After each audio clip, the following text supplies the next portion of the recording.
자, 안녕하세요. 인사드리겠습니다. 주식 읽어주는 남자, 태양입니다. 제가 이제 약간 아이디 개명했고요. 이제 익숙하게 이쪽으로 좀 불러주시면 되실 것 같고요. 저희가 이제 그러니까 새로운 시장을 좀 진입하면서, 여러 가지 좀 어려움도 있으셨고, 또, 반대로 지금 이 새로운 시장에 맞는 투자 전략과 방향들을 짜야 되는 필요성을 좀 많이 느끼고 있습니다. 그래서 시장에 따라서 우리가 어떤 식으로 대응해야 되는지, 그리고 앞으로는 어떤 시장이 올 것인지에 대한 생각과 고민을 조금 많이 하셔야 돼요. 그래서 오늘은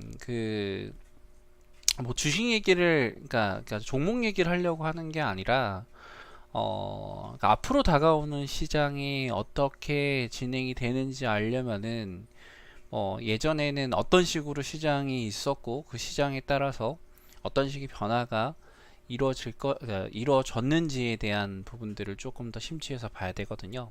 그래서 그 부분들을 좀 보도록 하겠습니다. 혹시, 아, 여러분들은 그 IMF 기억하시죠? 그러니까 저도 아주 어릴 때 IMF가 잠시만요. IMF라고 쓸까요? 아주 어릴 때 IMF를 겪었기보다는 뭐 저야 뭐 그 어릴 때라 생각도 안 나는데, 그때 뭐 한참 제가 음, 초등학생 때인데, 초등학생 때 맞나요? 그 정도 되죠.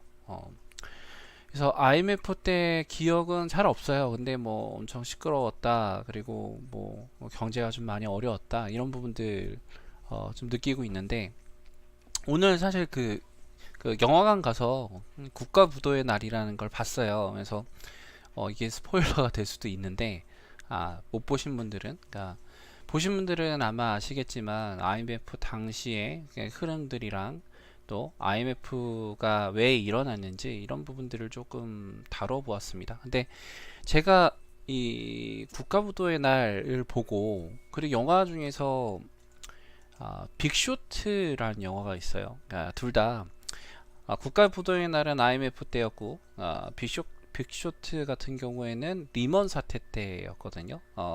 아마도 제가 이거 시리즈물로 방송을 하나 만들 거예요. 그래서 지금 일단 짧게 할 건데, IMF 전에 어떤 징조가 있었는지 징후가 있었는지, 그리고 리먼 브러스 때는 어떤 징조와 징후가 있었는지, 거기에 대해서 우리가 좀 공부를 해야 돼요. 그러니까 왜냐하면 공부를 해야 되는 이유가, 지금 현재 당면하고 있는 시장 상황이 어떻게 보면은 이 빅쇼트 때와 또 IMF 때의 직전 상황과 좀 상당히 유사하다라고 좀 보고 있어요. 그래서 결국에는 2019년도의 어떠한 시장 전망은 사실은 상방의 시장을 대비하는 게 아니라, 우리가 어떤 위기 관리에 대한 상황과 대처와, 그리고 과거를 반추하면서, 그러니까 예전에 어떤 식으로 좀 시장이 진행되었었는데 지금은 어떤 시장이 진행이 되고 있고,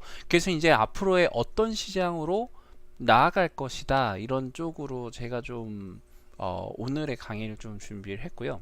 약간 지루할 수도 있어요. 경제학적인 부분들이 너무나 많이 나오고, 어, 근데 약간 쉽게 좀 풀이해서 설명을 좀 드리도록 할 거예요. 자, IMF 때 좀 볼게요. 자, 국가부도의 날을 좀 보면은, 그 당시에, 잠시만요. 모니터 옮기고, 그 당시에 뉴스에서는, 뭐 한국이 OECD 가입국이 되었다. 그리고 한국이 선진국 반열에 올라섰다.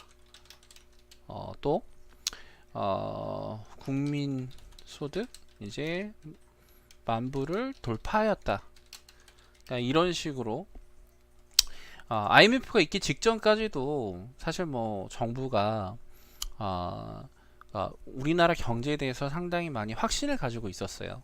근데 시간이 지남에 따라서 이 정부가 했었던 이야기들이 상당히 거짓말이었다라는 것이 조금씩 밝혀졌다라고 좀 보고 있고요.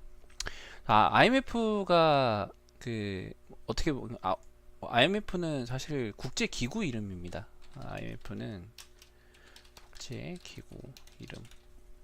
그래서 IMF 사태라고 하죠. 보통 그러니까 구제금융 부분들 때문에.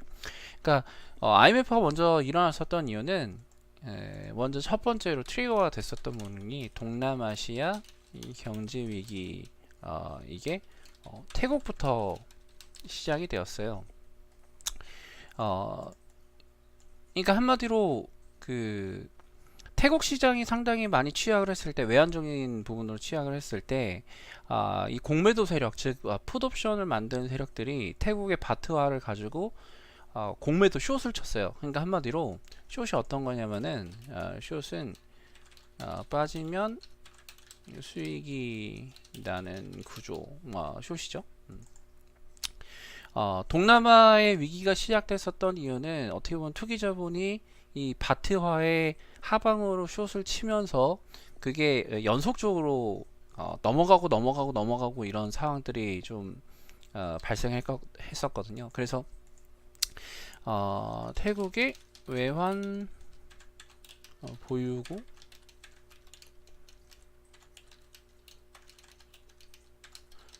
태국의 외환 보유고가 고갈되면서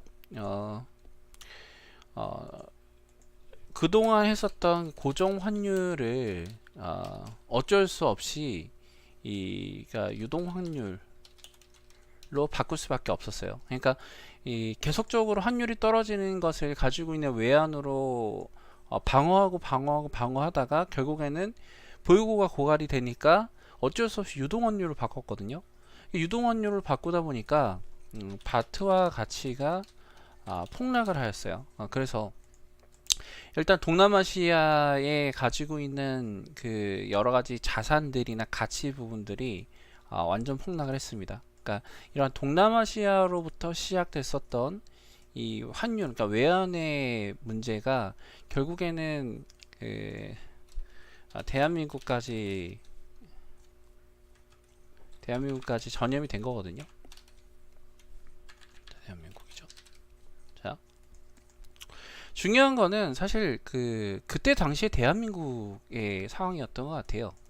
자, 그때 당시에 대한민국은 뭐 여러 가지 그 문제들이 좀 많이 있었어요. 그러니까 역사적으로는 경제 성장률도 상당히 많이 그러니까 성장을 하였고 사실상 보기에는 많은 거품이 있었거든요. 그러니까 그 실업 통계 같은 경우에도 뭐 실업률 같은 경우도 상당히 낮았고 성장률도 상당히 좋았어요. 그런데 그 이유가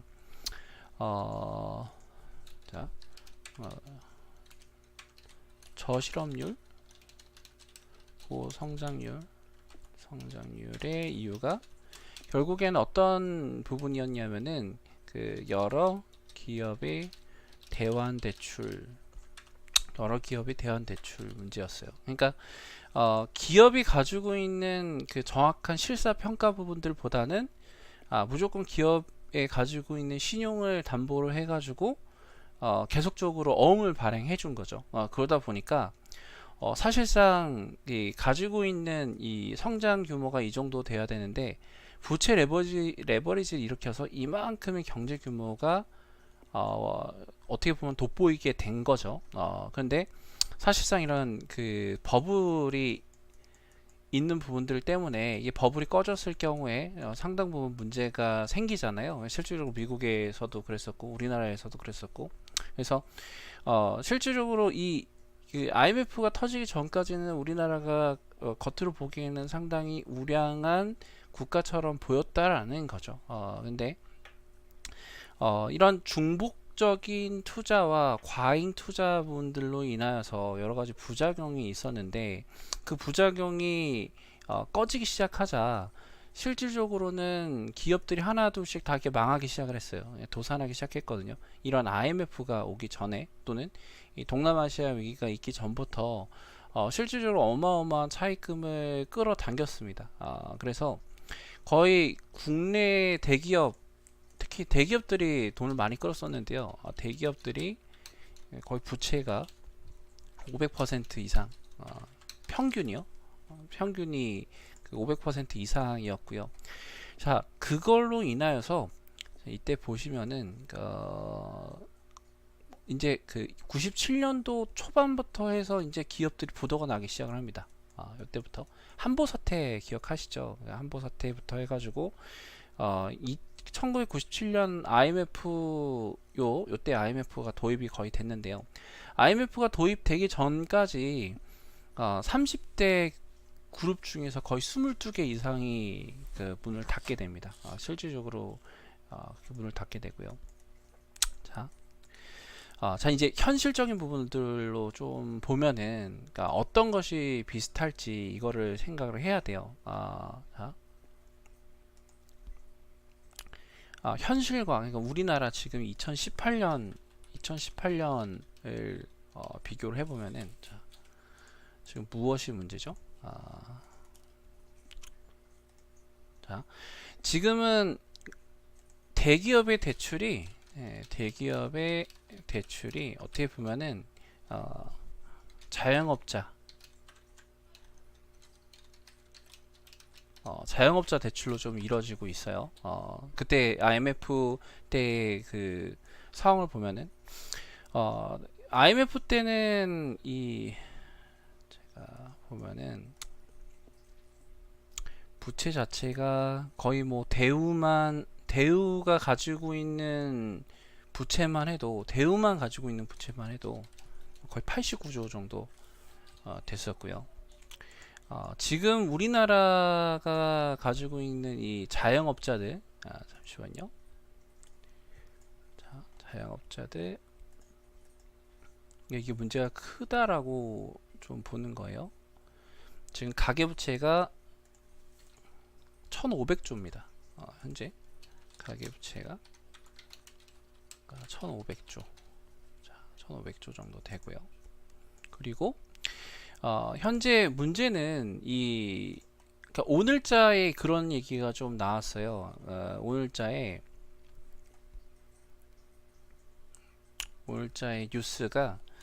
뉴스가 부도율 즉 상환율이 0%대 진입하였다. 그러니까 실질적으로 IMF 때도 보면은 시장 경기 상황이 상당히 많이 그러니까 안 좋았음에도 불구하고 이 뉴스에서는 우리나라는 상당히 많이 튼튼하고 안전하고 또 뭐 부도 가능성이 없으며 이런 식으로 좀 떠들었었거든요. 근데 실제로 오늘 뭐 이렇게 보도된 뉴스나 이 부실 채권 현황 같은 경우에도 지금 10년 만에 0%대로 진입하면서 부실 채권 규모가 상당히 많이 줄어들었다라는 식으로 얘기를 하는데, 실제로 표면적인 부분들을 봤을 때는 뭐 이런 게 있죠. 이런 내용, 은행 부실 채권 비율 10년 만에 0%대로 이게 떨어졌다, 이런 얘기가 있어요. 근데 좀 돌아서 보면은 그러니까 대기업이나 중소기업에 가지고 있는 이 부도율이 상당히 낮아지고 있는 상황에 대비해서 지금 보시면은 상당히 반대적인 뉴스들이 좀 많이 있어요. 그러니까 이렇게 보면은 2018년 11월이죠. 자영업자 대출이 600조에 육박을 하죠. 자영업자 대출이 600조에 육박을 하고 망하는 폐업률이 상당히 많이 높아지고 있어요. 그렇죠? 이게 엄청난 나중에 폭탄으로 돌아올 거라고 전 개인적으로 생각을 하고 있고요. 또한 문제가 이제 한은에서 0.25% 인상을 했습니다. 그러니까 한은에서 한국은행에서 0.25% 금리 인상을 했어요. 근데 이 금리 인상이 사실 좀 늦었어요. 그러니까 사실은 미국이 금리를 지난번부터 계속적으로 올려서 우리나라를 금리를 역전을 했죠. 역전을 하면서 우리나라 현재 있는 금리보다 거의 1% 가까이 좀 높은 상황인데, 지금은 어떻게 보면은 전체적인 시장 경기가 안 좋은 상황에서도 금리를 인상을 했거든요. 그러니까 어쩔 수 없는 선택이었죠. 그러니까 미국 기준금리보다 우리나라 금리가 높으면은 자본 유출이 계속적으로 진행이 될 수 있는 가능성이 좀 높거든요. 그래서 그런 부분들 때문에 어떻게 보면은 그러니까 금리 인상이 좀 늦었다라는 게 일단 제 개인적인 생각이고요. 그러니까 이 금리가 사실 되게 중요해요. 그러니까 우리나라 가계부채가 1,500조 정도 되는데 이 한국은행에서 금리를 0.25%씩 이런 식으로 좀 높일수록, 그러니까 가계 디폴트율이 거의 한도가 어마어마하게 빠르게 올라가거든요. 그러니까 0.25까지는 괜찮은데 0.5, 0.75 이쪽으로 올라갈수록 이 문제가 상당히 커집니다. 그 이유를 조금씩 이따가 좀 설명을 좀 드릴게요. 그러니까 결론적으로는 지금 2007년도의 상황과 우리나라 상황이 상당히 현재 좀 비슷해 보여요. 그러니까 그러니까 문제가 됐었던 가계대출 부분들, 그러니까 이 기업대출 부분들이 가계대출 부분으로 차환될 수 있고, 처음에 시발점이 됐었던 동남아시아 이 환율 문제, 태국으로부터 시작된 이게 2007년도에 문제라고 했었다라고 하면은 지금 뭐가 문제죠? 요즘에 환율 난리잖아요. 터키, 그죠? 맞나요? 그리고 남미 쪽 환율 문제, 그리고 더 중요한 건 중국입니다. 여기서 중국이 핵심일 것 같아요. 그러니까 지금은 환율에 대한 그 문제가 미국이 계속적으로 이 파워 게임을 하면서 미국 말을 안 들으면은 이 환율 부분들 죽이면서, 그러니까 러시아도 마찬가지죠. 러시아도 마찬가지죠. 파워 게임을 하면서 계속적으로 못 살게 구는데요.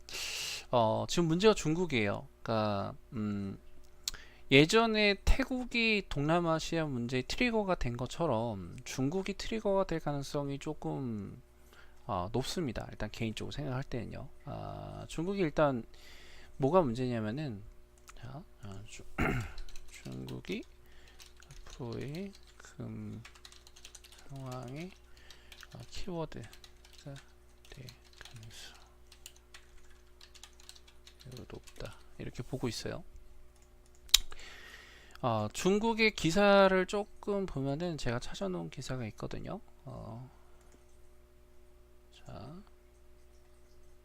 이거 말고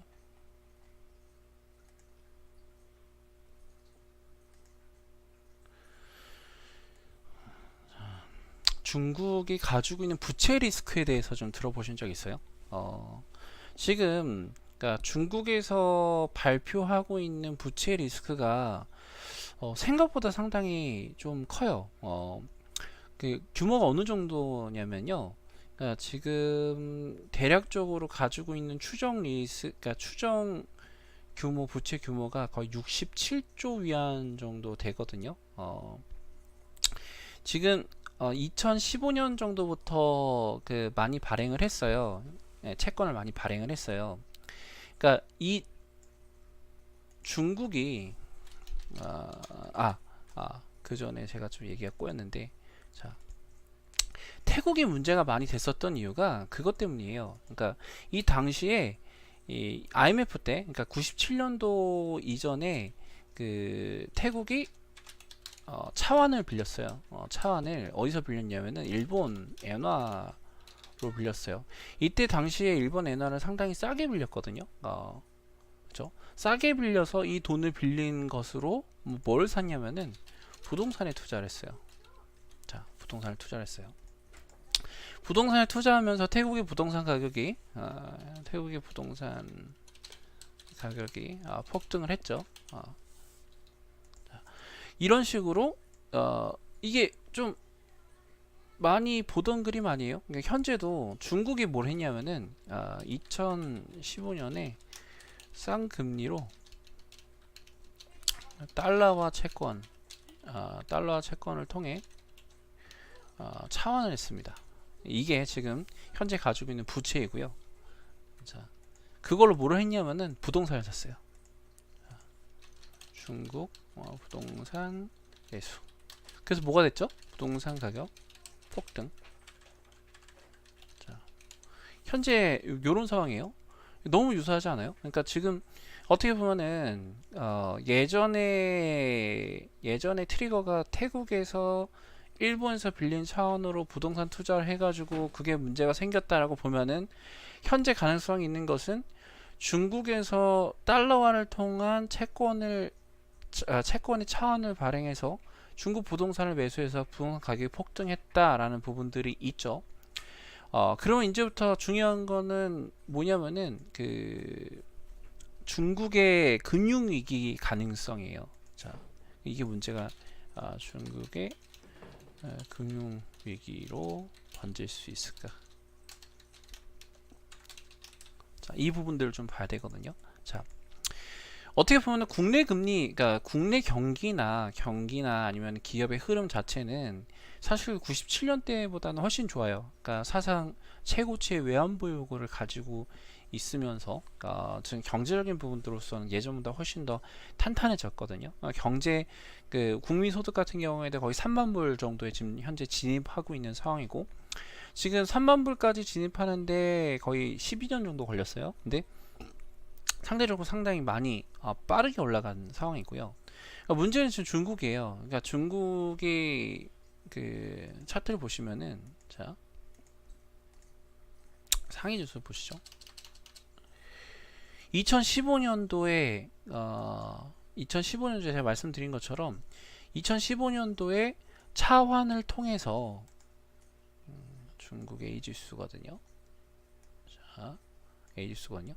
차환을 통해서 이때 그러니까 외국인 개방을 했어요. 그러니까 이때 그 후강퉁, 성강퉁 이런 거 들어보셨죠? 그래서 외인들 개방을 하면서 주가를 크게 올렸는데 이때 차환해서 주식과 부동산을 끌어올렸어요. 자, 그렇게 해서 중국은 이례 없는 상승을 가져옵니다. 이때 거의 뭐 주가 지수가 150%가 단방에 1년 만에 올랐거든요. 어마어마한 상승이었죠. 근데 그 이후에 주가 계속 곤두박질 쳐요. 이런 식으로요. 결국에는 이때 빌렸었던 요 돈들이 이제 만기가 도래하기 시작하는 시점이 이제 2019년 정도부터 문제가 좀 되고 있어요. 그래서 제가 예전부터 계속 중국에 가지고 있는 이 환율을 봐야죠. 위안을 맨날 보여드리잖아요. 위안을 보면서 제가 뭐 7위안이 넘으면 안 된다, 7위안이 넘으면 큰일 난다, 맨날 얘기하는 거잖아요. 이때부터 제가 7위안에 가까워지면 안 돼요. 자, 어떻게 보면은 6.96 위안이나 7위안이나 거의 뭐 0.04 정도밖에 차이가 안 나기 때문에 거의 7위안이라고 보시면 되는데, 근데 7위안을 찍는 거랑 찍지 않은 거랑 좀 차이가 나거든요. 그러니까 즉 우리가 주식에서도 상방을 돌파하면 상방을 돌파하는 거에 따라서 주가가 어마어마하게 올라갈 수 있다라는 부분들을 좀 보고 있잖아요. 그런 것처럼 그러니까 지금 7위안을 넘게 되면은 조금 문제가 생길 가능성이 높습니다. 그러니까 지금 경제적인 부분들을 조금씩 계속 짚으면서 갈게요. 그러니까 이제 조금 있으면 무역 분쟁 부분들까지 다시 가서 다시 이쪽으로 돌아올 거예요. 그러니까 약간 지루해도 들어주시면 돼요. 현재는 지금 이렇게 그 위안이 그 올라간다라는 거는 지금 위안이 약세 국면으로 있다는 거예요. 달러와 대비해서 약세 국면으로 있다라는 거예요. 이게 약세예요.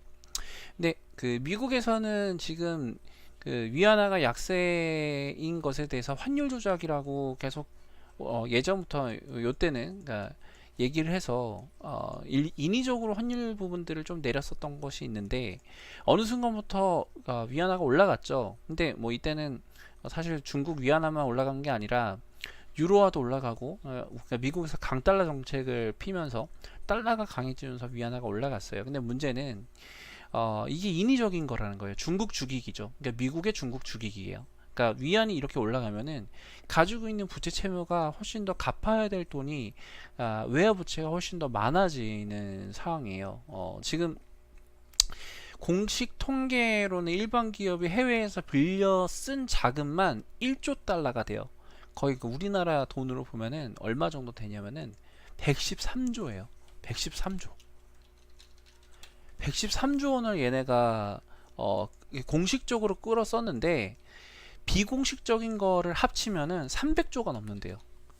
자, 단기 채무 사채만 해도 우리나라 기준으로 300조가 현재 넘는 상황이에요.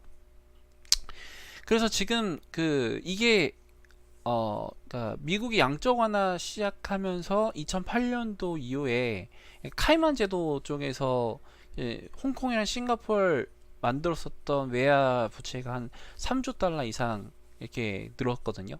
근데 이 3조 달러를 이런 외화 작은 나라에서 쓸 수가 없어요. 그러니까 쓸 이유가 없어요. 그래서 아마도 좀 예상하고 있는 거는 중국이 중국 자체 내에서 들어간 게 아니라 이 카이만 제도나 그러니까 카이만 제도나 홍콩의 싱가포르 쪽에서 외채를 통해서 추가적으로 좀 더 많이 끌어썼다 이런 식으로 좀 예상을 하고 있거든요. 그러니까 눈에 보이는 부채는 결국에는 어떻게 보면 요만큼인데 실질적으로 안 보이는 부채가 이만큼이라는 거예요. 그러니까 이게 지금 중국에 있어서는 그러니까 채무 폭탄이 될 수 있는 가능성이 훨씬 높아요. 그래서 지금 현재 빚의 규모가 거의 그러니까 중국 돈으로 봤을 때 20조가 넘는 상황이에요. 그러니까 기업의 부채가 이거 제가 이거 기사를 조금 해서 보여드리면은 기업이 가지고 있는 중국 돈 기준으로 20조 3천억 원이에요. 가계가 6조고 정부가 6조 정도 됩니다. 그러니까 이것이 터졌을 때는 사실 IMF에 버금가거나 아니면 그 이상 갈 수 있는 국내에서도 일단 침체가 일어날 수 있다 이렇게 좀 생각이 들거든요. 실질적으로. 지금 그러니까 중국 정부 쪽에서는 어쩔 수 없이 위안화를 계속 풀어주고 있어요. 그러니까 한마디로 위안화가 강세가 일어날 수 있도록 풀어주고 있는데 환율 전쟁 때문에 어쩔 수 없이 풀어주는 거예요. 그러니까 위안화 약세를 놔두더라도, 한마디로 위안화가 올라가면은 미국에서 10% 인상을 한다고 하더라도 위안화를 10% 인하를 해버리면, 그러니까 절하를 해버리면은 그게 상세가 되면서 한마디로 경쟁력을 좀 회복을 할 수 있거든요.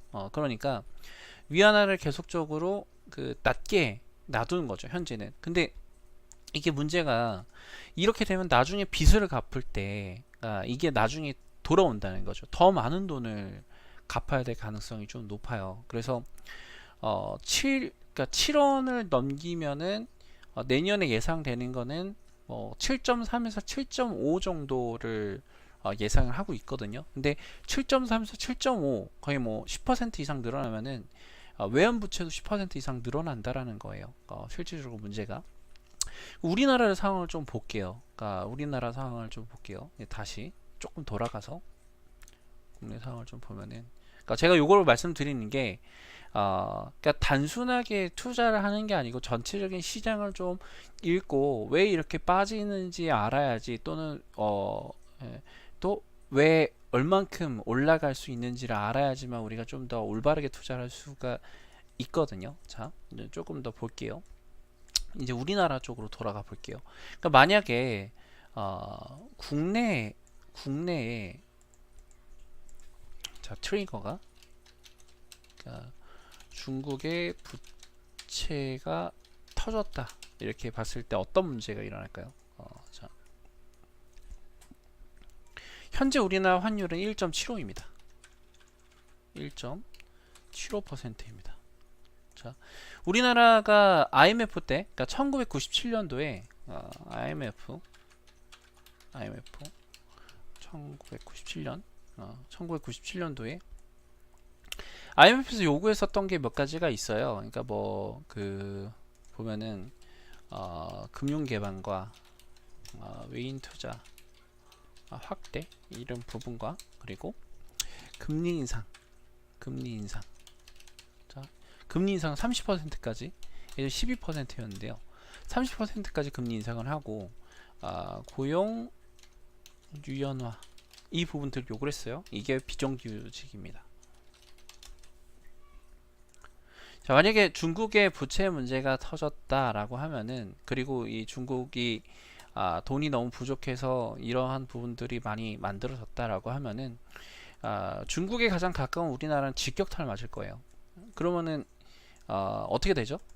1.75예요 금리가. 그럼 미국이 예를 들어서 뭐 지금이 뭐 얼마였지? 아무튼 미국이 한 2.5라고 할게요. 자, 미국이 2.5라고 할게요. 지금 우리나라가 경제 상황이 안 좋기 때문에 1.75를 머물렀는데 그러면은 안 그래도 지금 미국이 훨씬 더 높아요. 그러니까 국가 신용 등급은 우리나라가 훨씬 낮은데 미국이 금리가 더 높은 상황이기 때문에 이게 외환 유출 가능성이 높은 상황이죠. 그러니까 얼마 전에 이 주가가 이렇게 계속적으로 빠지는 이유가 그 중에 하나예요. 우리나라 가지고 있는 기초 체력은 그러니까 체력이나 이런 것들에 대비해서 금리가 너무 낮다예요. 금리가 너무 낮다예요. 금리가 너무 낮은데 경기가 부담이 되니까 이게 가계부채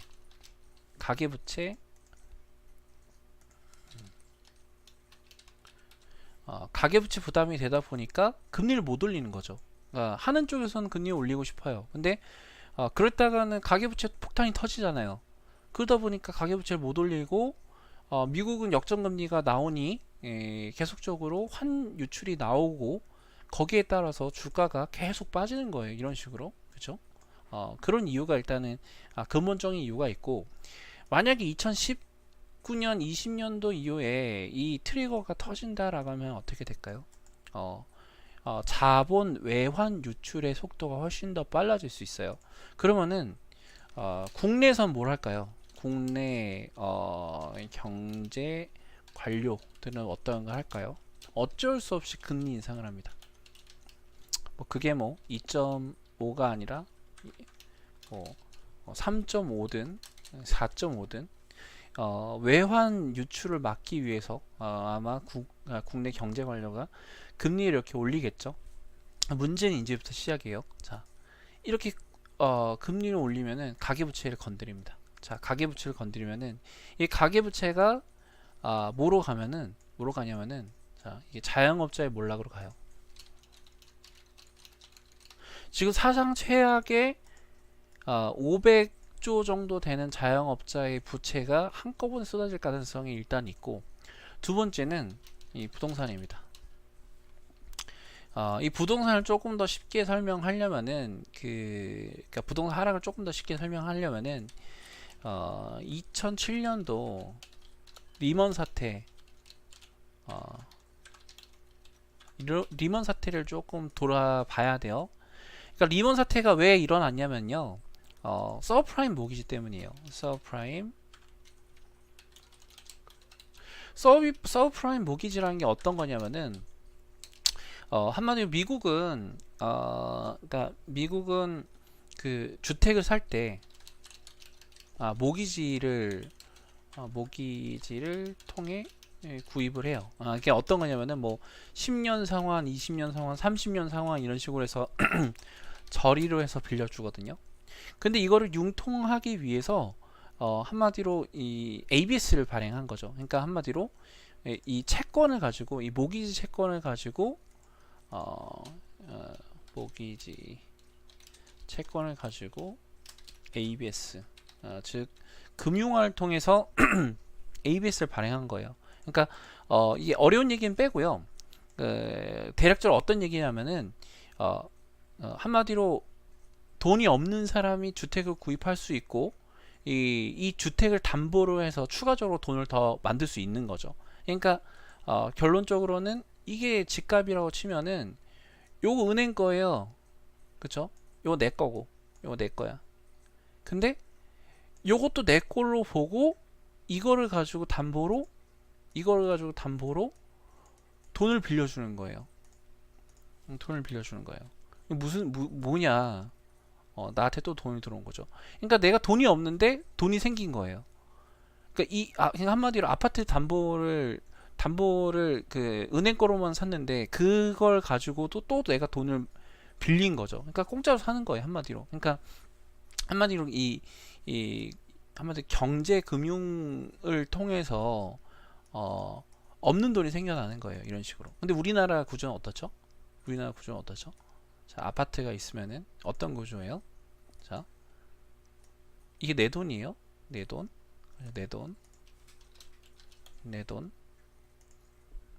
이거 뭐예요? 전세예요, 전세. 전세가 엄청 높죠?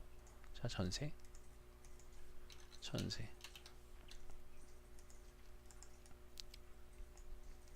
그리고 요거는 은행이에요, 은행. 은행돈. 이거 은행돈. 그러니까 아파트를 처음에 살 때 전세를 끼고 내 돈을 조금 투자하고 은행에서 대출을 받아서 샀어요. 집 가격이 올라가면 상관이 없어요. 이렇게 주가가 이렇게 올라가면 상관이 없는데, 집값이 떨어지면 어떻게 될까요? 엄청난 문제가 생기죠. 근데 집값이 떨어지다 못해 내 돈은 다 까먹고 전세금까지 이렇게 날리면 어떻게 될까요?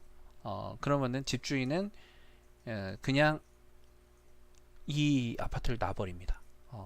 근데 앞으로 만약에 중국이 트리거가 돼서 부채가 터져가지고 문제가 생겨서 금리가 1.75에도 징징거리고 잉잉거리는데 이 금리를 인상하면은 가계부채가 많아져서 자영업자가 몰락을 하고 상가가격이 빠지면은 부동산 부분들이 어떻게 되겠죠? 지금 하필이면은 부동산 가격이 너무 올랐어요. 그러면서 뭘 하죠? 갭 투자하죠. 전세를 이만큼 끼고 내 돈을 요만큼 조금 내서 내 돈을 조금 내서